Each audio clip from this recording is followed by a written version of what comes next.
Hello students, I welcome you to your own YouTube channel Career Launcher Academy। So प्यारे बच्चों, आपका मैं स्वागत करता हूं आपके अपने इस YouTube चैनल पर। और आज हम डिस्कस करेंगे, today we are going to discuss a very important topic of grammar that is also considered very difficult, and there is a misconception about this topic. Narration is difficult.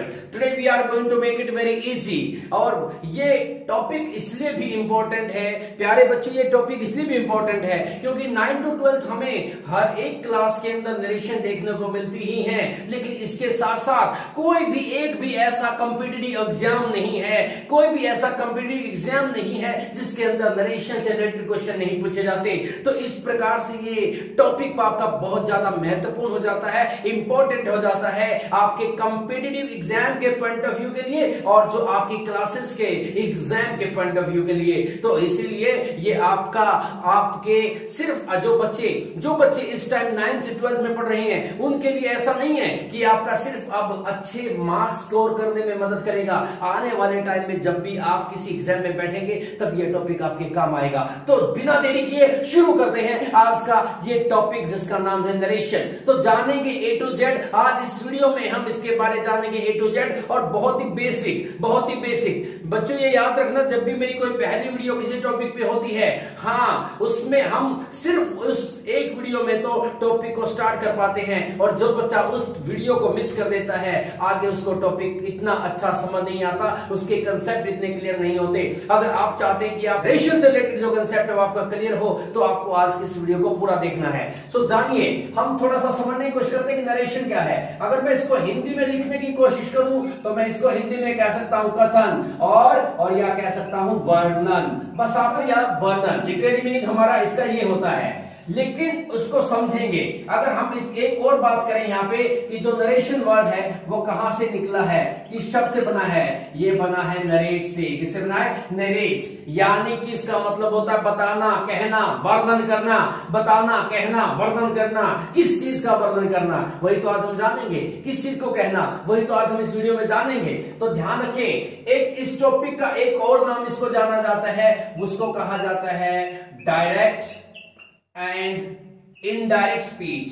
क्या कहा जाता है? Direct and indirect speech भी इसको कहा जाता है। और जैसा मैंने आपसे वादा किया है कि आज आप इसको देखेंगे तो गारंटीड आपका जो भ्रम है, गारंटीड जो आपका भय है नरेशन को लेके वो कभी नहीं रहेगा, क्योंकि आज इसका बहुत ही बेसिक आप जानने वाले हैं, बिल्कुल नीचे से जानने वाले हैं कि हाँ ये बेसिक लेवल से कहां से क्या मतलब है इसका। तो देखिएगा, अब हम बात करते हैं नरेशन का मतलब क्या बताया मैंने, कथन या वर्णन करना। किस शब्द से निकला है? नरेट वर्ड से निकला है, इसका मतलब कहना, बताना या वर्णन करना। और देखिएगा, अब यहां पर एक ध्यान दें, यहां पर एक शब्द लिखा हुआ है, वो क्या लिखा हुआ? स्पीच। क्या लिखा हुआ है? स्पीच। अब स्पीच से आप क्या समझते हैं? स्पीच से आप क्या समझते हैं? देखिएगा, स्पीच क्या होती है? स्पीच की अगर हम बात करें तो व्हाट इज स्पीच? स्पीच को कह सकते हैं स्पोकन वर्ड्स। ठीक है, क्या कह सकते हैं? Spoken words. ठीक है, और वर्ड भी हो सकता है। स्पोकन वर्ड और वर्ड्स मैं यहां पे कर देता हूं। कई बार एक भ्रम होता है हमारा, देखो बच्चों, कई बार हम क्या सोचते हैं कि जो स्टेज पर बोला जाता है उसी को स्पीच कहते हैं, अर्थात भाषण। क्या समझते हैं? भाषण। लेकिन बच्चों, आज ये एक भ्रम आपने मिटाना है कि even a single word can be a speech, यानी कि किसी के मुंह से निकला एक शब्द भी स्पीच होता है। एक शब्द भी क्या होता है? स्पीच होता है। और शब्दों का समूह अर्थात एक सेंटेंस भी क्या होता है? स्पीच होता है। तो आपने यहां तक जाना कि स्पीच की हम बात करें तो स्पीच क्या है? स्पीच कैसी होती है? हमारे पास जो है, अर्थात किसी भी स्पीच को हम दो तरीके से बता सकते हैं। क्या बता सकते हैं? दो तरीके से, डायरेक्ट तरीके से या किस तरीके से बता सकते हैं? इनडायरेक्ट तरीके से। समझिएगा, ध्यान रखें। अब नरेशन क्या हुआ? नरेशन का मतलब वर्णन करना। क्या करना? वर्णन करना। किसका वर्णन करना? स्पीच का वर्णन करना। किसका वर्णन करना? किसी के शब्दों का वर्णन करना, अर्थात किसी के शब्दों का, जो किसी के शब्दों को हम कहते हैं स्पीच। और स्पीच का वर्णन किया जा सकता है दो तरीके से, डायरेक्ट या इनडायरेक्ट तरीके से।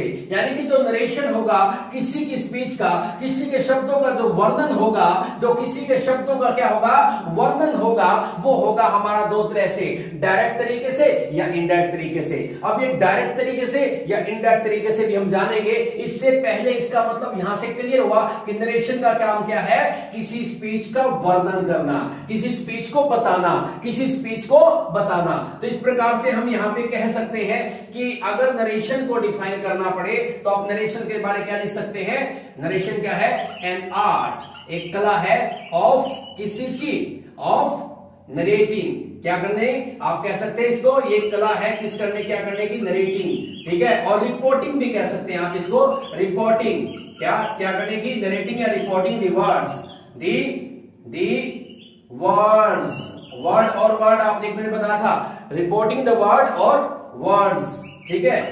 ऑफ द स्पीकर, अर्थात यहां से आप समझ में आ गया आपको कि नरेशन क्या है, नरेशन एक कला है, नरेशन एक कला है। ध्यान दें यहां पे बोर्ड पे देखेंगे कि नरेशन क्या है, एक कला है किसी स्पीच को बताने की, कि वो स्पीच कैसे डायरेक्ट है या इनडायरेक्ट है। नरेशन का काम होता है एक कला, स्पीकर के शब्दों को हम स्पीच कहते हैं, किसी के द्वारा बोले गए शब्दों को स्पीच कहते हैं, और उस स्पीच को आगे किस प्रकार से बताया जाए, मैंने जो शब्द बोले हैं उन शब्दों को किसी तीसरे के सामने कैसे बताया जाए, किसी तीसरे के सामने कैसा बताया जाए, उसी कला को हम क्या कहते हैं, नरेशन कहते हैं। और इस टॉपिक को हम डायरेक्ट इनडायरेक्ट भी कहते हैं। क्यों कहते हैं, क्योंकि आपको पता है किसी के द्वारा बोले गए शब्दों को आप किसी अन्य के सामने दो तरीके से प्रदर्शित कर सकते हैं, दो तरीके से बता सकते हैं। पहला तरीका है डायरेक्ट वे। अब ये डायरेक्ट स्पीच क्या हुआ, अब अगर हम इसको देखें, यहां पे हम अगर लिखें डायरेक्ट स्पीच,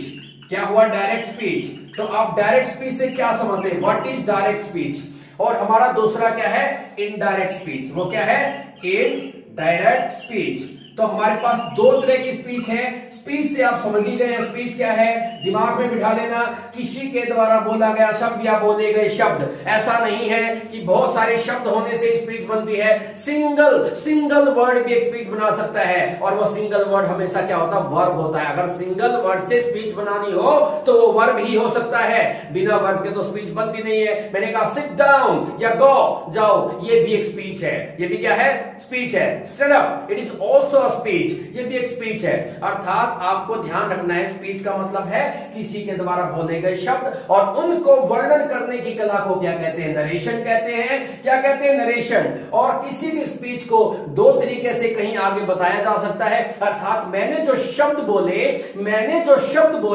मेरे शब्दों को आगे तीसरे के सामने दो तरीके से बताया जा सकता है, दो तरीके से प्रदर्शित किया जा सकता है। एक तरीका है डायरेक्ट वे और दूसरा कौन सा है, इनडायरेक्ट वे। और इसी कारण से इसको क्या कहते हैं, डायरेक्ट स्पीच और इनडायरेक्ट स्पीच। क्यों कहते, देखिएगा कि डायरेक्ट स्पीच को डायरेक्ट क्यों कहते हैं, इनडायरेक्ट क्यों कहते हैं, इसको थोड़ा सा हिंदी में समझने की कोशिश करते हैं। देखिए मैं कुछ शब्द हिंदी में लिखता हूं कि मैं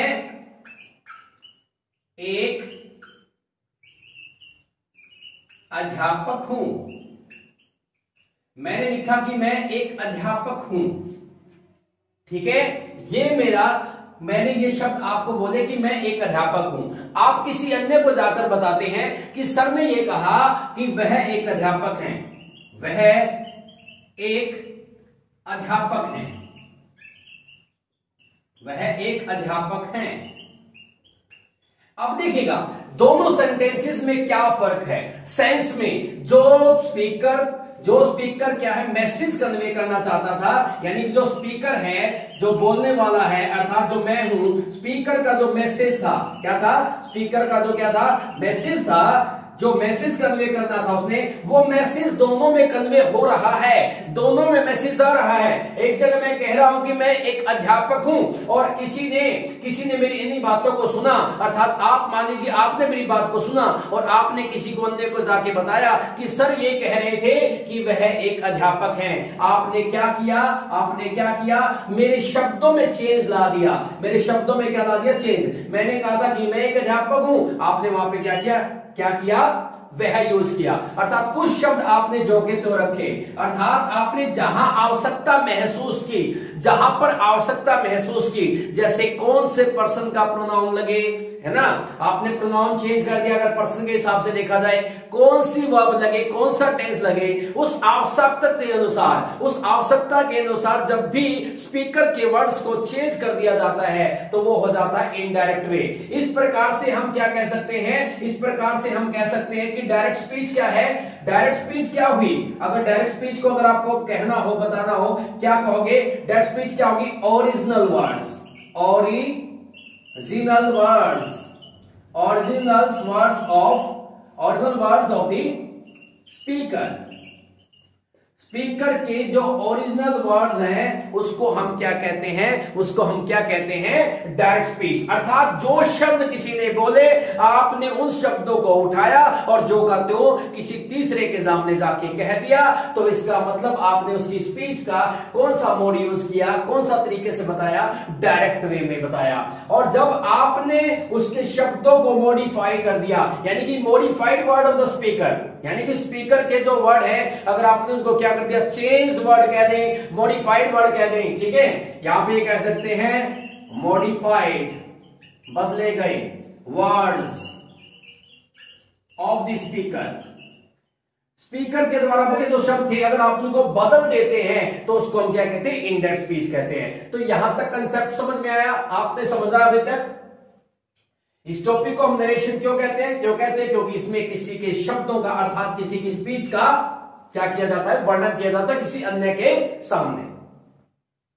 इस टॉपिक को नरेशन क्यों कहते हैं, समझिए, क्योंकि इसमें किसी के शब्दों का वर्णन किया जाता है किसी अन्य के सामने। अर्थात मेरे शब्दों को जो मैंने सिर्फ आपको बोले, मैं फर्स्ट पर्सन बोलने वाला, आप सुनने वाले सेकंड पर्सन, और आपने क्या किया, आपने फर्स्ट पर्सन की जगह ली, उसी के शब्दों को उठाया और किसी अन्य को बता दिया। अगर आपने उसके शब्दों को ज्यों का त्यों किसी अन्य को बताया है तो इसका मतलब आपने कौन सा तरीका यूज किया, डायरेक्ट वे।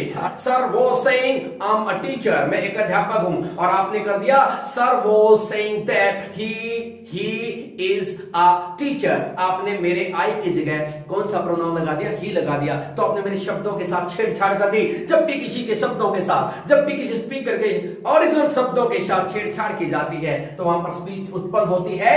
कौन सी स्पीच उत्पन्न होती है, तो इतना समझ में आया आपको, इतना ही आपने थोड़ा बेसिक जानना है कि ये है क्या, ये है क्या। जिस प्रकार से अब आगे देखते हैं, थोड़ा सा आगे करते हैं। अब यहां से आप समझ गए हैं कि हम सोचेंगे कि हमें कैसे पता चले कि स्पीच डायरेक्ट है या इनडायरेक्ट है, ठीक है। ओरिजिनल वर्ड्स तो कई बार हम समझ नहीं पाएंगे, लेकिन कुछ चीजें आपने देखना है कि जो आपकी जो डायरेक्ट स्पीच होती है, जो आपने याद रखना है, कौन सी स्पीच, जो आपकी डायरेक्ट स्पीच होती है, इट ऑलवेज ये क्या करती है, इट ऑलवेज, ठीक है, स्टार्ट्स विथ इन्वर्टेड कॉमास। किससे शुरू होगी ये, इन्वर्टेड कॉमास। ये तो आसान हो गया आप पहचान पाना कि ये हमेशा इन्वर्टेड कॉमा से शुरू होगी और इन्वर्टेड कॉमा से ही एंड होगी, ठीक है। Starts with inverted commas and as well as कह सकते हैं, as well as ends with them, और उन्हीं से ये क्या होगी, खत्म होगी, ठीक है, समाप्त होगी। जैसे एग्जाम्पल दे दीजिएगा, एग्जाम्पल में लिखता हूं Ram says to me, comma, inverted comma begin, ठीक है, उसके बाद आई एम योर फ्रेंड, से आप देख पा रहे हैं हमें कैसे पता चले कि किसी के द्वारा बोले गए शब्द जो हैं वो डायरेक्ट हैं या इनडायरेक्ट हैं। अभी मैं इस सेंटेंस को ट्रांसफॉर्म करके फिर बताऊंगा, लेकिन जब मैं सेंटेंस को ट्रांसफॉर्म करूं डायरेक्ट से इनडायरेक्ट में, आपने कतई बर्डन नहीं लेना, मन पे बोझ नहीं लेना है कि सबने क्या कहते हैं, नियम अभी आपको आते नहीं है और ना ही आपने नियमों की प्रवाह करनी है, ना ही उनके बारे में सोचना है। मैं अभी इसको चेंज कर रहा हूं, ये बनेगा आपका Ram tells me that he is my friend, okay। जब आपको नरेशन आ जाएगी तो आपको यह भी नहीं देखना कि नियम क्या कहते हैं, ऑटोमेटिक फ्लो में आपसे बन जाएंगे, ये भी गारंटी है। एक टीचर अगर अच्छा टीचर होता है वो कभी सोचता नहीं है कि वो क्या कर रहा है, कौन सा नियम लगा रहा है, ऑटोमेटिक ही बता देता सेंटेंस की हाँ वो करेक्ट है। सो ध्यान रखें, अब यहाँ पे आपने देखना है कि दोनों सेंटेंसेस में क्या चेंज है। एक जगह मैंने क्या बोला था कि मान लीजिए मैं राम हूं, मैंने कहा कि आई एम योर फ्रेंड, कि मैं आपका मित्र हूं, मेरे द्वारा बोले गए शब्द है ये, ठीक है। दूसरे में क्या है, ही इज माई फ्रेंड, ये भी मेरे शब्द हैं, लेकिन इसमें क्या हुआ, Ram tells me, Ram tells me, Ram मेरे को कहता है दैट वह मेरा मित्र है। तो दोनों में आप देख पा रहे हैं कि जो स्पीच इन्वर्टेड कॉमास में होती है वो होती है हमारी डायरेक्ट स्पीच, अर्थात इस सेंटेंस में कौन सी स्पीच यूज है, डीएस यानी कि डायरेक्ट स्पीच यूज हुई है। लेकिन यहां पर जब भी क्लॉज यानी कि कनेक्टर आ जाए, क्या आ जाए, कनेक्टर आ जाए, और वो भी कौन सा कनेक्टर आ जाए, सबऑर्डिनेटिंग, कौन सा आ जाए, सबऑर्डिनेटिंग, कौन सा, सबऑर्डिनेटिंग कनेक्शन या सबऑर्डिनेट कनेक्शन आ जाता है, तो वहां से शुरू हो जो स्पीच, यानी कि जहां पर सबऑर्डिनेट क्लॉज बनता है वो वाली स्पीच कहलाती है इनडायरेक्ट स्पीच, क्योंकि इसमें होते मॉडिफाइड वर्ड्स। तो सबसे बड़ी पहचान आपको रखनी है डायरेक्ट और इनडायरेक्ट में, यही रखने, ज्यादा सोचने की आवश्यकता नहीं कि कहां क्लॉज बनता क्या नहीं। अगर आपको इन्वर्टेड कॉमास में कुछ लिखा मिलता है, इन्वर्टेड कॉमास में लिखा मिलता है तो समझ लेना कि वो डायरेक्ट स्पीच है। अगर इन्वर्टेड कॉमास में नहीं लिखा मिलता, सेंटेंस कंप्लीट मिलता है, तो समझ लेना ये स्पीच तो ये भी है, लेकिन ये कैसी है, इनडायरेक्ट स्पीच है। और इंग्लिश के अंदर ज्यादातर कौन सी स्पीच लिखी जाती है, इनडायरेक्ट स्पीच, क्योंकि ये कभी कंफ्यूजन पैदा नहीं करती। जो डायरेक्ट स्पीच होती है उससे थोड़ा कंफ्यूजन पैदा होता है। जैसे मैं कहता हूं कि आई एम अ टीचर, और आप घर जाके कहते हैं पापा sir was saying that I am a teacher, मैं टीचर पापा, कुछ देर के लिए कंफ्यूज हो सकते हैं कि टीचर आप हैं या आपके टीचर हैं। ओके, सो अगर आप कहते हैं पापा sir was saying that he is a teacher, पापा सर कहते हैं कि वो ना एक टीचर है, कि वह एक टीचर है, तो यहाँ क्लियर सा मैसेज आ रहा है कि ये बच्चा जो है ये अपने बारे में बात नहीं कर रहा, ये टीचर के बारे में बात कर रहा है। लेकिन जब हम किसी के शब्दों को जो का तो यूज करते हैं तो ऐसा लगता है जैसे हम अपने लिए उनको यूज कर रहे हैं, हम अपने आप के लिए यूज कर रहे हैं, तो यहाँ कंफ्यूजन पैदा हो जाता है। इसलिए हम मानते हैं अच्छा किसको इनडायरेक्ट स्पीच को। उसके बाद देखिएगा आगे हम समझने की कोशिश करते हैं। हमारे पास जो एग्जाम के पॉइंट ऑफ व्यू से हम करेंगे, जो हमारे पास जो हम एग्जाम के पॉइंट ऑफ व्यू से बात करें तो हमारे पास दी होगी डायरेक्ट स्पीच दी होगी, उसको हम चेंज करेंगे इनडायरेक्ट में। हाँ, 1% एग्जामिनर मूड पे डिपेंड करता है, मूड पर डिपेंड करता है कि वो आपको डायरेक्ट स्पीच की बजाय इनडायरेक्ट स्पीच दे दे और आपको कहे कि आप इसको डायरेक्ट में चेंज कीजिएगा। लेकिन लगभग 99% आप कहें तो आपकी कौन सी आती है, डायरेक्ट स्पीच आती है। और जब आपका डायरेक्ट स्पीच में से इनडायरेक्ट बनाने में फ्लो आ जाता है, फिर आपको कोई दिक्कत नहीं होती। अगर आपके पास इनडायरेक्ट स्पीच भी होगी तो आप आसानी से उसको किसमें बदल देंगे, डायरेक्ट में बदल देंगे। तो पहले देखिएगा हम डायरेक्ट से इनडायरेक्ट में बदलना सीखते हैं कि किस प्रकार से सेंटेंसेस को डायरेक्ट से इनडायरेक्ट में चेंज किया जाता है। पहले तो सबसे पहले हम एक एग्जाम्पल लेते हैं और इसमें करते हैं बात, जैसे Radha says to Sita, okay, I am going to school. Radha ने किसको कहा, सीता को कहा कि मैं स्कूल जा रही हूं। I am going to school, मैं कहां जा रही हूं, स्कूल जा रही हूं। तो राधा ने सीता को ये शब्द बोले हैं। तो पहला आपको ध्यान रखना है कि जब भी हमारे पास डायरेक्ट स्पीच होगी तो उस डायरेक्ट स्पीच के दो पोर्शन होंगे, दो पार्ट होंगे, दो हिस्से होंगे। एक दिया होगा आपके इन्वर्टेड कॉमास के बाहर, ओके, जहां से हमारा कॉमा शुरू होगा, और एक दिया होगा आपके इन्वर्टेड कॉमास के अंदर।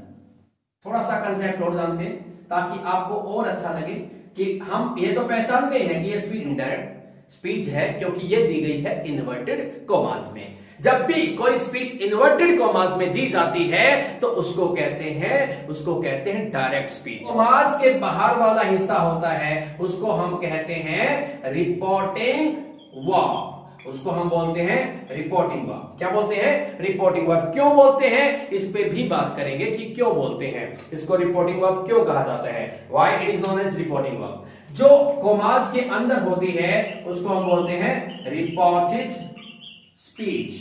क्या बोलते हैं? Reported speech. अब स्पीच से पता चल रहा है कि स्पीकर के वर्ड सिर्फ यही हैं, स्पीकर के वर्ड्स यही हैं। हमारा तो हमने तो शुरुआती स्पीच से की थी, यानी कि स्पीकर ने यही शब्द बोले हैं और उन शब्दों को कन्वे करने के लिए मुझे इस वर्ब की भूमिका लेनी पड़ रही है, इस वर्ब का सहारा लेना पड़ रहा है। ये पूरा का पूरा आगे वाला जो पोर्शन रिपोर्टिंग वर्ब नहीं है, इस सेंटेंस में, इस सेंटेंस के इस वाले पार्ट में जो ये वर्ब आई है ना, इस वर्ब को हम कहेंगे रिपोर्टिंग वर्ब, क्योंकि ये वर्ब रिपोर्ट कर रही है, रिपोर्ट कर रही है, रिपोर्ट कर रही है किसको? स्पीच को। किसको रिपोर्ट कर रही है? स्पीच को। अर्थात किसी पहले बोली गई स्पीच को अब आगे किसी और के सामने ले जाने में मदद कर रही है। अगर मैं इसको हटा दूं तो इसका कोई वजूद नहीं बचेगा। क्यों नहीं बचेगा? मैं कहता हूं आई एम अ टीचर। अगर आप किसी के सामने जाके कहते हैं ना आई एम अ टीचर, अगर मैं कहता हूं कि I am a teacher, I am a teacher, और आप किसी को जाके कहते हैं आई एम अ टीचर, और आप कहते हैं तो बच्चा, अगर आप बच्चे तो कहते हैं यार आप कब से टीचर हो गए, आप तो स्टूडेंट हैं। तो इसका मतलब जब तक आप ये नहीं कहे कि वो कह रहा था या वो कह रहा है, मैं एक अध्यापक हूं, तो थोड़ा उसको इस बात को प्रूव करने के लिए कि ये शब्द आपके नहीं है, आपको एक वर्ब का सहारा लेना पड़ता है, और उस वर्ब को कहते हैं हम रिपोर्टिंग वर्ब, क्योंकि ये रिपोर्ट करती है किसको? स्पीच को। किसको रिपोर्ट करती है? स्पीच को। अच्छा ये देखिएगा, आप कमाल की बात, यहां पे रिपोर्टिंग वर्ब है और यहां पे रिपोर्टेड वर्ब है। क्योंकि क्यों है रिपोर्टिंग वर्ब? ये वर्ब तो है ही, लेकिन रिपोर्टिंग वर्ब क्योंकि ये अभी अभी हमारे सामने रिपोर्ट कर रही है किसको? स्पीच को। किसको? रिपोर्टेड स्पीच को। और ये रिपोर्टेड स्पीच क्यों है? अर्थात ये स्पीच वो स्पीच है जो पहले ही किसी ने बोल दी। रिपोर्टेड स्पीच थोड़ा सा मैं बताना चाहूंगा, अगर थोड़ा सा कोई साथी ऐसा जो डीप जाने की चाहता है कि डीप पता चले, तो यहां पे आप देखिएगा कि वर्ब का यूज किया गया एज अ नाउन। किसके रूप में किया गया? नाउन के रूप में। और यहाँ स्पीच भी क्या है? एक नाउन है। क्या है? नाउन है। और ये जो रिपोर्टिंग है ये एक वर्ब है जो वर्ब नाउन की विशेषता बता रही है, अर्थात ऐसी वर्ब जो रिपोर्ट कर रही है। अर्थात इसको हम कहेंगे, रिपोर्टिंग को अगर इस प्रकार के सेंटेंसेस में आता है, जब भी कोई वर्ब किसका काम करती है? एडजेक्टिव का काम करती है, और आईएनजी लगा हो, प्रेजेंट पार्टिसिपल। क्या कहते हैं उसको? Present participle. जब भी कोई वर्ब एडजेक्टिव का काम करती है उसको कहते हैं प्रेजेंट पार्टिसिपल। और जब भी कोई वर्ब की थर्ड फॉर्म हमारे पास आई हो और वो किसका काम करे? एडजेक्टिव का काम करे, उसको हम कहते हैं पास्ट पार्टिसिपल। क्या कहते हैं? Past participle. क्या बोलते हैं इसको? Past participle. तो आपने ध्यान रखना है। तो आप देखिएगा उन दोनों में अंतर क्या है। अभी मैं एक अंतर बताऊंगा दोनों में। आई सा अ बर्निंग कैंडल, मैंने एक जलती हुई मोमबत्ती देखी, अर्थात मोमबत्ती को मैंने अपनी आंखों के सामने जलता हुआ देखा। और आई सा अ बर्न्ड कैंडल, मैंने एक जली हुई मोमबत्ती देखी, अर्थात मैंने जब मोमबत्ती को देखा तो वो जल चुकी थी। तो इसको हम रिपोर्टिंग वर्ब क्यों कहते हैं? क्योंकि ये क्रिया मेरी आंखों के सामने हो रही है, अर्थात मैं अभी काम कर रहा हूं, तो ये वर्ब अभी रिपोर्ट कर रही है। और इसको रिपोर्टेड स्पीच क्यों कहते हैं? क्योंकि ये ऐसे शब्दों का समूह है, ऐसे शब्द हैं ये इसमें जो किसी व्यक्ति ने पहले ही बोल दिए थे, जो पहले ही रिपोर्ट किया जा चुका है, अर्थात जिसको पहले ही बोला जा चुका है। तो इतना थोड़ा सा जान लें। वैसे इसका यहां बताने का इतना बच्चों के लिए लाभ नहीं है, लेकिन हाँ जो थोड़ा अगर कंसेप्ट को समझने में रुचि रखते हैं उनको जरूर जान लेना चाहिए कि ये रिपोर्टिंग क्यों है, ये रिपोर्टेड क्यों है। इसको भी हम रिपोर्टेड कह सकते हैं नहीं, क्योंकि ये तो शब्द मैंने अभी इस बात को कहने के लिए अभी अभी यूज किए हैं, क्योंकि ये तो वर्ड स्पीकर के हैं ही नहीं, ये तो स्पीकर के वर्ड है ही नहीं, क्योंकि स्पीकर ने तो सिर्फ ये शब्द बोले थे। अब ये जो अब स्पीकर बना है, जो जब सेकंड पर्सन था, जब मैंने इसको बात कही थी, अर्थात जब मैं आपसे बात कर रहा हूं तो आप सेकंड पर्सन हैं। जब आप मेरी जगह लेकर के और किसी और को बताते हैं, जब आप फर्स्ट पर्सन बनते हैं, तो इसका मतलब आप इन शब्दों का यूज उस टाइम करते हैं, ये मेरे शब्द नहीं है। तो इसलिए आपको ध्यान रखना है कि ये क्या हमारी रिपोर्टिंग, एक को बोलते हैं बाहर वाले पोर्शन को बोलते हैं रिपोर्टिंग वर्ब, और अंदर वाले को बोलते हैं रिपोर्टेड स्पीच। तो सबसे पहले आपका काम क्या होगा? When you are going to change, जब आपको चेंज करना पड़े, जब आपको डायरेक्ट स्पीच को इनडायरेक्ट स्पीच में चेंज करना पड़े, तो सबसे पहला काम हमारा क्या है? सबसे पहले हमें क्या करना पड़ेगा? आरवी लिख देता हूं, रिपोर्टिंग वर्ब का टेंस देखना है। सबसे पहले हमें क्या करना है? रिपोर्टिंग वर्ब का टेंस देखना है। अब टेंस देखेंगे तो उसके पीछे भी लॉजिक होगा, क्यों देखेंगे वो बात करेंगे। टेंस देखना है कि कि क्या देखना कि क्या वह प्रेजेंट, पास्ट या फ्यूचर टेंस में है।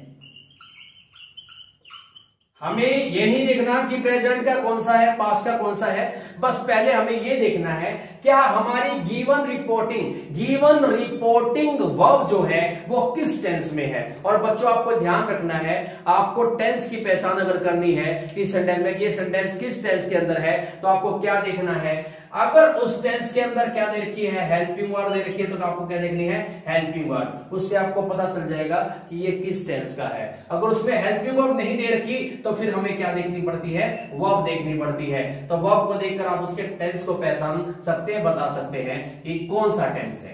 ठीक है, अब देखते हैं तो क्या है। यदि आरबी जो हमारी रिपोर्टिंग वर्ब किस टेंस में हो, प्रेजेंट टेंस। अब प्रेजेंट टेंस आप कहोगे हमें नहीं आता, कोई फर्क नहीं पड़ता, हम बिना टेंसों के भी सीख लेंगे।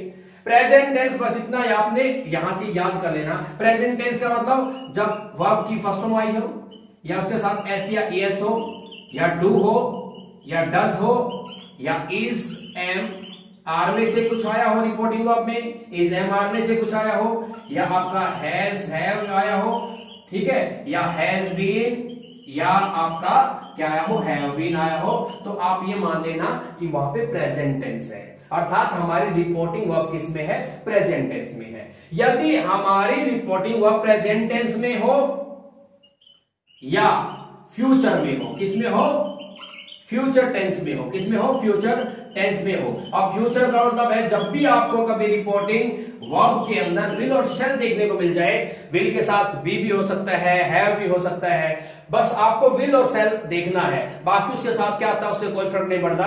तो अगर आपको ये देखने को मिल जाए तो आप समझ लेना कि आपकी रिपोर्टिंग वर्ब किस में है, फ्यूचर टेंस में है। तो अगर हमारी क्या फर्क पड़ेगा, अगर हमारी रिपोर्टिंग वर्ब प्रेजेंट टेंस या फ्यूचर टेंस में है, पास्ट में नहीं है, बस अभी हम पास्ट को छोड़ देंगे, आज हम इसको शुरू करेंगे टॉपिक को। बस अगर हमारी रिपोर्टिंग वर्ब किस में है, प्रेजेंट या फ्यूचर टेंस में है, तो उसका क्या लाभ होगा, बिना लाभ के हमें क्या जरूरत थी देखने की, हाँ बिना जरूरत के तो आज का बच्चा बाप को बाप नहीं कहता। तो मुझे क्या आवश्यकता पड़ी है कि मैं ये इनको देखूं, हाँ आवश्यकता पड़ी क्योंकि इनकी जरूरत है। तो बच्चों आपने ध्यान रखना है कि यदि हमारी रिपोर्टिंग वर्ब किसमें, प्रेजेंट या पास्ट टेंस में हो, यानी कि किस टेंस में हो, प्रेजेंट, अगर हमारी रिपोर्टिंग वर्ब प्रेजेंट या फ्यूचर टेंस में हो, या तो प्रेजेंट में हो या फ्यूचर में हो, फ्यूचर के किसी में हो, प्रेजेंट के किसी में हो, टेंस में आगे जो उसकी आपको पता ही है जो उसकी स्टेट्स होती है, किसी में भी हो, तो हमें क्या फायदा मिलेगा, अगर ये है ऐसा तो तब हमें रिपोर्टेड स्पीच का टेंस नहीं बदलना। अब मैं पूछूंगा कि हम क्यों देखते हैं, आपको याद कर लेना, मेरे साथ रिवाइज करना, जल्दी से बोलना है। हम रिपोर्टिंग वर्ब का टेंस क्यों देखते हैं, ताकि पता चल जाए कि रिपोर्टेड स्पीच का टेंस बदलना है या नहीं बदलना,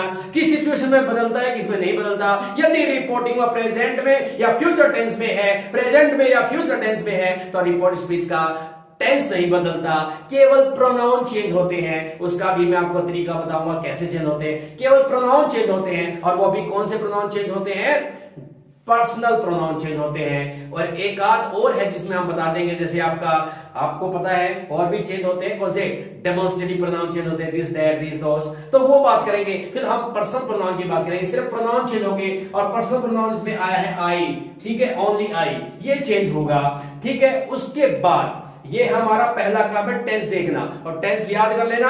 क्यों देखते हैं रिपोर्टिंग वर्ब का टेंस, ताकि पता चले कि रिपोर्टेड स्पीच का टेंस चेंज करना है या नहीं करना है। तो अब आगे देखते हैं सेकंड काम हमारा क्या होगा, what will be our second verb. इसके बाद जब हम रिपोर्टिंग वर्ब को देख लेते हैं तो रिपोर्टेड स्पीच नाराज ना हो जाए, उसको भी हमें देखना पड़ता है, क्योंकि उससे भी हमें कुछ हिंट मिलता है कि कैसे डायरेक्ट को इनडायरेक्ट में चेंज करें। फिर हम देखते हैं रिपोर्टेड स्पीच को, किसको देखते हैं, रिपोर्टेड स्पीच को। देखिए आपके पास रिपोर्टेड स्पीच असर्टिव हो सकती है, आज हम सिर्फ असर्टिव को डिस्कस करेंगे। असर्टिव कौन सा होता है, ऐसे सेंटेंस को असर्टिव कहा जाता है जिसमें आपका ना तो क्वेश्चन पूछा गया हो, ठीक है, ना ही वो इंपेरेटिव यानी कि ना उसमें आज्ञा आदेश प्रार्थना सलाह सुझाव हो, और ना ही ऑप्टेटिव अर्थात ना उसमें कोई विश की गई हो, और ना ही वो एक्सक्लेमेटरी उसमें कोई हैरानी, ठीक है, सरप्राइज को हम कहते हैं, दुख खुशी का भाव एकदम से दिखाया गया हो। तो ऐसी स्पीच में ये चीजें नहीं होती, अर्थात क्या नहीं होता, ना तो कोई क्वेश्चन होता है, ध्यान से सुनिए, जिसमें ना तो कोई क्वेश्चन होता है और ना क्या होता है, ना तो कोई क्वेश्चन होता है, ना ही कोई आज्ञा आदेश प्रार्थना सलाह सुझाव होता है, ना ही उसके अंदर कोई विश की जाती है, और ना ही उसमें कोई अचानक अकस्मात कोई फीलिंग दिखाई जाती है। तो ऐसी स्पीच को कहते हैं असर्टिव, यानी कि एक साधारण स्टेटमेंट, सिंपल स्टेटमेंट, ठीक है। अब हमें क्या देखना है, अब मैंने कितनी बताई, इतनी सारी इस प्रकार की स्पीच हो सकती है, तो हमें यह देखना है कि जो जो मैंने बोला है हमारी स्पीच उनमें से कौन सी है, उनमें से कौन सी है। और ये जो हमारी स्पीच है इसके पास अपना देखो सब्जेक्ट आगे आया है, सब्जेक्ट आगे आया, फिर हेल्पिंग वर्ब है, फिर मेन वर्ब है, और फिर क्या है, ऑब्जेक्ट नहीं है ये, है ना, ये क्या है, वर्ब का कॉम्प्लीमेंट यहां पे आया है। तो ऐसे सेंटेंस में सब्जेक्ट आ जाए, उसके बाद हेल्पिंग और वर्ब आ जाए, तो वो कैसे होते हैं, वो कैसे होते हैं, लगभग क्या होते हैं आपके, वो कैसे होते हैं, साधारण होते हैं, अर्थात वो असर्टिव होते हैं। हमारी स्पीच असर्टिव है तो उससे क्या बेनिफिट मिलेगा, रिपोर्टिंग वर्ब को देखने से हमें क्या पता चला था कि रिपोर्टेड स्पीच का टेंस चेंज करते हैं या नहीं करना है, ठीक है। और वो किसी चीज में चेंज नहीं होता, जब हमारी रिपोर्टिंग वर्ब प्रेजेंट में या फ्यूचर में होती है तो रिपोर्टेड स्पीच का टेंस चेंज नहीं होता है। यस, उसके बाद अगला हमारा क्या है, हमने देखा कि रिपोर्टेड स्पीच कैसी है, असर्टिव है। अगर रिपोर्टेड स्पीच असर्टिव है तो उससे क्या पता चलता है, हमें पता चल जाता है जब भी हमारी रिपोर्टेड स्पीच कैसी होती है, असर्टिव, कैसी होती है, असर्टिव होती है, तो हमारे पास जो कनेक्टर हमें लगाना होता है कॉमास को हटा के वो लगता है दैट, क्या लगता है, टू यूज दैट, हमें क्या लगाना पड़ता है, दैट लगाना पड़ता है। तो एक बेनिफिट ये मिला देखने से, यानी कि स्पीच को क्यों देखते, लॉजिक पता चला, ताकि पता चल जाए कि रिपोर्टिंग वर्ब और रिपोर्टेड स्पीच को जोड़ने के लिए कनेक्टर क्या लगेगा, असर्टिव में क्या लगेगा, दैट लगेगा, क्या लगेगा, दैट। अब सब होने वाला है, थोड़ा ध्यान से, इतनी देर तक आपने सुना तो ध्यान से देखते रहे और यहाँ पे ध्यान रखिए बिल्कुल। उसके बाद हमें क्या पता चलता है, अगर स्पीच असर्टिव होती है तो रिपोर्टिंग वर्ब, यानी कि रिपोर्टिंग वर्ब में आए, अगर हमारे पास से आता है, ठीक है, सेज आता है, या हमारे पास से टू आता है, क्या आता है, से टू आता है, या हमारे पास सेज टू आता है, ठीक है, और या हमारे पास सेट टू आता है, एटसेट्रा को किस प्रकार से बदला जाए, किस प्रकार से बदला जाए, ठीक है। तो अगर हमारी स्पीच असर्टिव है तो ध्यान रखेंगे बिना टू के कोई चेंज नहीं होगा। अगर हमारे पास से आता है अकेला बिना टू के तो हम उसका क्या रखेंगे, से ही रखेंगे, क्या रखेंगे, से। अगर हमारे पास आता है सेज, वो भी अकेला है बिना टू के, तो हम उसको भी किसमें बदलेंगे, सेज ही रखेंगे। उसके बाद अगर हमारे पास अकेला सेड आता है तो उसका भी हम क्या रखते हैं, सेड ही रखते हैं, क्या रखते हैं, सेड ही रखते हैं। जैसे ही इनके साथ क्या लगता है, टू लगता है, तो हम इनको चेंज कर देते हैं टेल की फॉर्म में। किसमें करते हैं, टेल वर्ब में चेंज कर देते हैं। किसमें करते हैं, टेल वर्ब में चेंज करते हैं। और टेल की फॉर्म्स डिपेंड करता है कि हमारे पास कौन सी है। सपोज करें आपके पास आता है से टू, तो आपने देखा कि से पहली फॉर्म है तो हम भी पहली फॉर्म बना लेंगे टेल की। उसके बाद आपने देखा कि अगर आपके पास आता है सेज टू, तो आप क्या करेंगे कि आप टेल के बाद भी क्या लगा देंगे, एस लगा देंगे, क्योंकि यहाँ पे वर्ब के साथ क्या लगा, एस लगा हुआ है। अगर आपके पास आता है सेड टू, तो सेड टू, सेड आपकी है सेकंड फॉर्म, तो आप भी टेल की कौन सी फॉर्म बना देंगे, सेकंड बना देंगे, टोल्ड। क्या बना देंगे, टोल्ड बना देंगे। तो इस प्रकार से आप समझ पाए कि जब रिपोर्टिंग वर्ब प्रेजेंट में है या फ्यूचर में है तो रिपोर्टेड स्पीच का टेंस चेंज नहीं होता, केवल प्रोनाउन चेंज होते हैं। उसके बाद देखा जाता है सेकंड स्टेप पे रिपोर्टेड स्पीच कैसी है। आज हम बात करने वाले हैं सिर्फ असर्टिव की। अगर रिपोर्टेड स्पीच असर्टिव है तो क्या करना है, तो क्या करना है, तो हमें पता चलता है कि रिपोर्टेड स्पीच जब भी असर्टिव होगी तो कोमास को हटा के, यानी कि रिपोर्टिंग वर्ब और रिपोर्टेड स्पीच को प्लस करने के लिए, जोड़ने के लिए हमें क्या लगाना पड़ता है, कनेक्टर लगाना पड़ता है। जोड़ने के लिए दैट, क्या लगाना पड़ता है, दैट। और फिर मैंने बता दिया एक ये जो हमारी जो स्पीच है दो फायदे बताती है, दो तरीके बताती है। एक ये भी बताती है कि रिपोर्टिंग वर्ब में आए से को, सेड को, सेज को, विल से को कैसे बदला जाए। तो वो मैंने बता दिया कि जब तक हमारी स्पीच असर्टिव है और अकेला से सेड आता है तो उसमें कोई चेंज नहीं होता। जैसे ही उसके साथ टू लगता है और जिस फॉर्म में वो है टेल की उसी फॉर्म में चेंज कर दिया जाता है। अगर से पहली फॉर्म है तो से टू पहली फॉर्म है तो टेल लगेगा, अगर सेज है एस लगा हुआ है तो हम भी टेल के बाद एस लगा देंगे। टेंशन नहीं लेनी कि जो भी फॉर्म हमारे पास आई है इससे क्लियर हो जाता है, उसको हम क्या करते हैं, जो भी फॉर्म हमारे पास आई है हम क्या करते हैं वही फॉर्म टेल की लगा देते हैं। अर्थात इससे क्लियर होता है कि रिपोर्टिंग वर्ब का टेंस कभी चेंज नहीं होता, सिर्फ हम उसको सुंदर दिखाने के लिए या टू को मर्ज करने के लिए ऐसा करते हैं ताकि वो थोड़ी और अच्छी लगे। ठीक है, उसके बाद बात आती है कि हम किस प्रकार से अपने प्रोनाउन को चेंज करें। हमारे पास जो पर्सनल प्रोनाउन आएंगे उनको कैसे चेंज किया जाए अब हम ये सीखेंगे, उसके बाद बन जाएगा आपका सारा काम जिसके लिए हम आज मेहनत कर रहे हैं। तो आपको पता होना चाहिए आपके पर्सनल प्रोनाउन कौन कौन से होते हैं, पर्सनल प्रोनाउन। ठीक है, पर्सनल प्रोनाउन की अगर हम बात करें तो पर्सनल प्रोनाउन में आप क्या आते हैं, पर्सनल प्रोनाउन के अंदर क्या क्या आता है, फर्स्ट पर्सन में आते हैं हमारे आई, माय एंड मी। यहां पे ध्यान दें, बच्चे बहुत कंफ्यूज होते हैं, वी, आर, अस। एक इसका रूप है माइन, इसका एक रूप और है, कौन सा रूप है वो, इसको बोलते हैं आर्स। ठीक है, उसके बाद फर्स्ट पर्सन के बाद सेकंड पर्सन में कौन कौन से आते हैं, यू आता है, योर आता है, फिर यू आता है और एक क्या आता है हमारा योर्स आता है। और थर्ड पर्सन में क्या आते हैं हमारे, ही, हिज, हिज, हिम और हिज।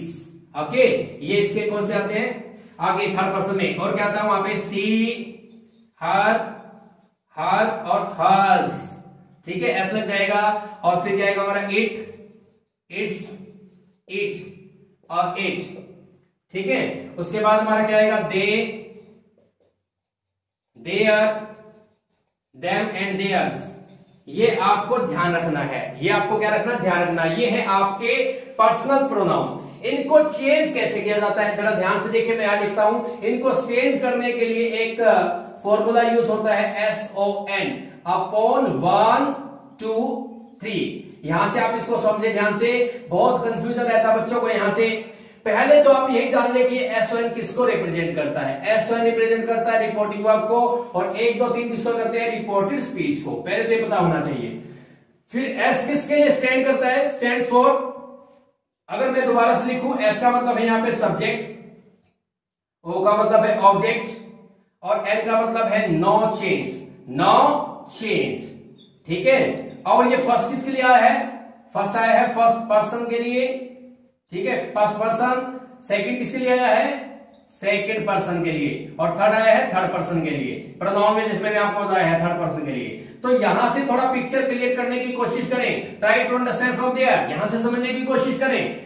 अगर हमारे देखो 1 2 3 है रिपोर्टेड स्पीच में, अगर रिपोर्टेड स्पीच में हमारे पास फर्स्ट पर्सन का प्रोनाउन आता है तो हम उसको चेंज करेंगे रिपोर्टिंग वर्ब में आए सब्जेक्ट के अनुसार। अगर सेकंड पर्सन आता है तो चेंज करेंगे रिपोर्टेड स्पीच के ऑब्जेक्ट के अनुसार, और थर्ड पर्सन आता है तो क्या रहेगा, नो चेंज। अर्थात आपको ध्यान रखना है ही, सी, इट, देयर के कोई भी केस के अंदर, इनको बोलते हैं केस। जैसे आई है हमारा nominative case, possessive case, objective case और पॉजेसिव प्रोनाउन। तो आपको ध्यान रखना है कि हमारा ध्यान रखेंगे कि थर्ड जो पर्सन के प्रोनाउन है उनके किसी भी केस के अंदर कोई चेंज नहीं होता, सिर्फ चेंज होता है फर्स्ट पर्सन और सेकंड पर्सन में। और आपने अहमियत भी किसको देनी है बच्चों, जो रिपोर्टेड स्पीच में प्रोनाउन आया हो उसको अहमियत देनी है, क्योंकि स्पीकर ने सिर्फ वही शब्द बोले थे। अब हम 3-4 सेंटेंसों से प्रैक्टिस करेंगे और आज के इस कंसेप्ट को खत्म कर देंगे, बिल्कुल क्लियर कर देंगे, स्पष्ट कर देंगे। आपने ध्यान से सुनना है और ध्यान से देखना है अब ऊपर वाले सेंटेंस को कैसे चेंज किया जाए। तो पहला काम आपने देखा था क्या, हमने क्या देखना है, रिपोर्टिंग वर्ब का टेंस। रिपोर्टिंग वर्ब का टेंस प्रेजेंट में है तो फायदा हुआ कि स्पीच का टेंस चेंज नहीं होगा। स्पीच को देखा कैसी असर्टिव, तो फायदा हुआ कि जोड़ने के लिए दैट लगेगा, और सेज टू, सेज के साथ टू आया है तो टेल के साथ भी क्या लगा देंगे, हम क्या लगा देंगे, ये बन जाएगा राधा। और टेल है, टेल अकेला काम नहीं चलेगा क्योंकि यहाँ सेज के साथ एस है तो टेल के साथ भी क्या लग जाएगा, एस लग जाएगा। तो राधा टेल्स सीता, राधा बताती है किसको, सीता को, क्या बताती है, दैट। अब हमने चेंज करना होता प्रोनाउन को, क्योंकि टेंस भले ही चेंज ना हो लेकिन प्रोनाउन चेंज होते हैं। अब आई को चेंज करना है, सूत्र देखिएगा, आई किस में आता है, फर्स्ट पर्सन में। फर्स्ट पर्सन किसके साथ चेंज होगा, सब्जेक्ट के अनुसार। किसके सब्जेक्ट के अनुसार? रिपोर्टिंग वर्ब के। रिपोर्टिंग वर्ब का सब्जेक्ट क्या है? राधा। तो राधा के साथ आई को चेंज करेंगे तो रूल ये है, जब प्रोनाउन को चेंज किया जाता है नाउन के साथ तो नाउन वहां पर नहीं आता। नाउन अगर वो लड़की है तो उसको सी मान लेते हैं, लड़का है तो ही मान लेते हैं, और कोई चीज प्लूरल है जैसे स्टूडेंट्स आए होता तो उसको दे मान लेते हैं। तो राधा लड़की तो सी मानेंगे, अर्थात अब हमें आई को चेंज करना है सी के साथ। किसके साथ चेंज करना है? सी के साथ। तो आप ये देख लीजिएगा, मैंने कहा कि आपने इसको अहमियत देनी है जो रिपोर्टेड स्पीच में प्रोनाउन आया हो, ये कौन से नंबर वाला है, आई का कौन से नंबर वाला है? ये आई का नॉमिनेटिव केस है, अर्थात आपको नॉमिनेटिव पॉजेसिव ऑब्जेक्टिव याद करने में दिक्कत हो तो कर्म याद कर लेना, ये पहले नंबर वाला है, और जिसके साथ चेंज होगा तो उसका भी पहले नंबर वाला लेगा। तो ये सी के साथ चेंज हो रहा है तो सी का पहले नंबर वाला लेगा। सी का पहले नंबर पे खुद सी ही आता है तो इसका क्या बन जाएगा? यहाँ पे सी बन जाएगा। अब सी के साथ एक समस्या हुई कि टेंस चेंज नहीं करना है, लेकिन आपको पता है कि आई के साथ एम आता है और ए के टेंस में ये हेल्पिंग वर्ब आती है, क्या क्या? Is, am, are. तो हमें अपने सब्जेक्ट के अनुसार को चेंज करना पड़ता है, सब्जेक्ट के नंबर के अनुसार, ठीक है, और पर्सन के अनुसार। तो यहाँ पे ये सिंगुलर है तो इसके साथ क्या आ जाएगा? इज। बाकी हमें कुछ चेंज करना नहीं है। क्यों नहीं करना? क्योंकि इसमें और कोई प्रोनाउन दिया नहीं हुआ। तो इस प्रकार से इन्वर्टेड कोमास हटा देंगे और ये आपकी डायरेक्ट स्पीच से आपने क्या बना दिया? इनडायरेक्ट। इसमें क्या है? राधा टेल सीता, सीता को बताती है that she is going to school, कि वो स्कूल जा रहे हैं। बिल्कुल टेंशन नहीं लेनी, हम समझते जा रहे हैं। क्या समझने जा रहे हैं? कि और सेंटेंसेस को यहां से लेने के बाद हम प्रूव करेंगे। क्या प्रूव करेंगे?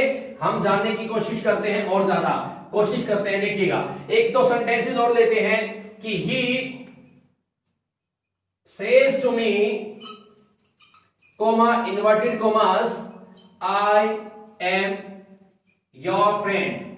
क्योंकि आज हम सिर्फ करने वाले हैं असर्टिव सेंटेंसेस, बहुत आसान। अगर आपको ये पहली सीढ़ी अगर पार कर ली, ये आगे, तो समझ लेना आगे वाले सेंटेंस आपसे बच नहीं सकेंगे, आप पक्का उनको कर लेंगे। तो यहां पे देखिएगा, अब यहां पे फिर देखा, पहला काम टेंस देखना, सीरीज आ गया तो ये प्रेजेंट टेंस है, प्रेजेंट का इंडेफिनिट है, वहां तक जाने की आवश्यकता नहीं है। बस मैंने आपको बताया था कि अगर आपको फर्स्ट मिल जाए, एसएस मिल जाए, डू मिल जाए, डज मिल जाए, इज मिल जाए, एम मिल जाए, आर मिल जाए, हैज, हैव मिल जाए तो प्रेजेंट है। और प्रेजेंट होना ही सफिशिएंट है, फ्यूचर होना ही सफिशिएंट है। अगर प्रेजेंट है तो रिपोर्टेड स्पीच का टेंस नहीं बदलेगा, केवल प्रोनाउन चेंज होंगे। लेकिन अब की बार प्रोनाउन कितने हैं आपके पास? सर्कल करके देखें, कितने हैं? 2। ये चेंज होंगे। अगली बार स्पीच देखते हैं तो क्या है? असर्टिव है। असर्टिव है तो कनेक्टर तो हमेशा ही पता लगता है, दैट लगता है। और असर्टिव में से को हर बार नहीं, हर प्रकार की स्पीच में से, सेज टू को अलग अलग भाव में, अलग अलग शब्दों में बदला जाता है। तो इस प्रकार से यहां तो वही चलता रहेगा, क्योंकि असर्टिव है अभी तक तो। He tells me, he tells me, जोड़ने के लिए क्या लगेगा? दैट लगेगा। I first person according to subject, subject था क्या हमारा? सब्जेक्ट क्या है? ही। और ये पहले नंबर वाला है, जो भी यहां पर नंबर हो, जैसे ये आपका योर आता सेकंड नंबर में, यानी पॉजेसिव है, तो जिसके साथ चेंज होगा उसको पॉजेसिव ही देगा, दूसरा नहीं लेगा, पॉजेसिव ही लेगा। नॉमिनेटिव है तो नॉमिनेटिव ही लेगा। अर्थात हमने रिपोर्टिंग वर्ब के नाउन प्रोनाउन को अहमियत ना देकर के, बल्कि उसमें आए नाउन प्रोनाउन को चेंज करना पड़ेगा, यानी कि उसको उसी रूप में लेना पड़ेगा जिस रूप में हमारे पास रिपोर्टेड स्पीच में प्रोनाउन आया है। यानी कि हमारे पास इनकी ज्यादा अहमियत है। क्यों अहमियत है? क्योंकि हमने सारा झगड़ा स्पीच के ऊपर है। ये तो वक्ता ने बाद में अपने पास से शब्द जोड़े हैं, इनका इतना महत्व नहीं है। सुनिए, हाँ, इतना महत्व जरूर बनता है कि इनके बिना स्पीच को आगे कन्वे नहीं किया जा सकता, इनका सहारा लिए बिना ये काम नहीं हो सकता। तो ऐसा नहीं है कि ये बिल्कुल इंपॉर्टेंट नहीं है, इनके बिना ये काम हो ही सकता। तो इंपॉर्टेंट तो ये भी है, लेकिन ज्यादा इंपॉर्टेंट कौन है? स्पीच है, क्योंकि आगे पहुंचानी है स्पीच, मैसेज देगी स्पीच, तो इसलिए ये ज्यादा इंपॉर्टेंट है। तो भाव चेंज ना हो तो आई पहले नंबर पे आता है, तो ही के साथ चेंज होगा। ही का पहले नंबर वाला देखिए क्या है? खुद ही पहले नंबर पे आता है, तो यहां बन जाएगा ही, और ही के साथ एम आ नहीं सकता, इज आएगा। योर सेकंड पर्सन है, और सेकंड पर्सन बदलता है ऑब्जेक्ट के अनुसार। वर्ब के बाद जो आता है उसको कहते हैं ऑब्जेक्ट हमारा, ठीक है। यहाँ पे स्पीच में जो वर्ब के बाद आया वो क्या हमारा? ऑब्जेक्ट है, मी है। तो मी के साथ चेंज होकर ऐसा नहीं कि ये मी बन जाएगा, हमें योर है, योर को चेंज करना मी से, तो मी का हमें बीच वाला लेना, सेकंड नंबर वाला लेना, यानी कि पॉजेसिव लेना है। मी बना है आई से, और मी तो ऑब्जेक्टिव है, हमें चाहिए पॉजेसिव, तो पॉजेसिव क्या है? माय। तो यहाँ पे क्या बन जाएगा? My friend. इस प्रकार से आप क्या कर सकते हैं? इसको चेंज कर सकते हैं। और एग्जांपल देखिएगा, एक आध एग्जाम्पल और देखते हैं जिससे आपको थोड़ी सी और क्लैरिटी हो जाए, ठीक है। उसके बाद बाकी काम तो सारा प्रैक्टिस में करना होता है कि आप जब प्रैक्टिस करते हैं तो आपको सब याद हो जाता है, आ जाता है, ठीक है। टीचर्स को ये सारी चीजें क्यों याद होती है कि वो बार बार पढ़ता है और पढ़ाता है, ठीक है। उसके बाद देखिए, अभी देखिएगा, Ramesh will say to you, Ramesh will say to you, I am learning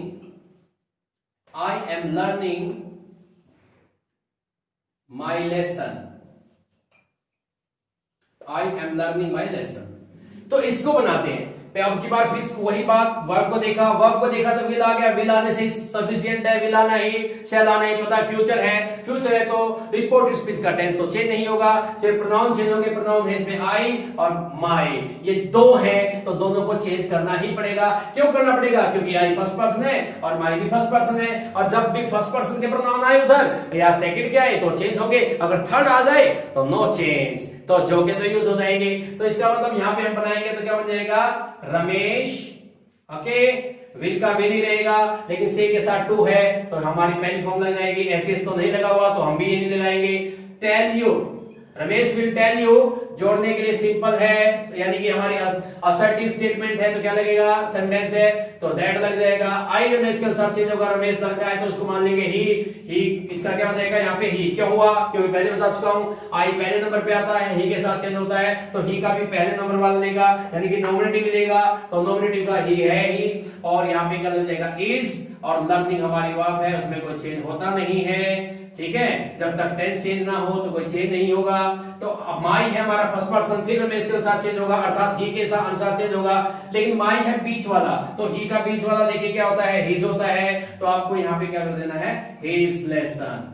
तो इस प्रकार से बच्चों आप किसी भी डायरेक्ट स्पीच को इनडायरेक्ट में बदल सकते हैं अगर वो सेंटेंस असर्टिव है। सिर्फ आज के लेक्चर के अनुसार हमारे पास और तरह की स्पीचेस होती है जो हमारे पास, जैसे मैंने कहा अभी हमारे पास इंट्रोगेटिव स्पीच आएगी, उसके बाद हमारे पास इंपेरेटिव स्पीच आएगी, ऑप्टेटिव स्पीच आएगी। स्पीचेस को किस प्रकार से डायरेक्ट से इनडायरेक्ट में बदला जाए तो उसको जानने के लिए बने रहिएगा अपने इस यूट्यूब चैनल के साथ। और अगर आपको आज की वीडियो अच्छी लगी है और मेरा पढ़ाया हुआ समझ में आया है तो आपने जरूर इस वीडियो को लाइक करना है और आपके दोस्तों के साथ भी शेयर करना है, उन सभी को भी इस वीडियो का बेनिफिट मिल सके।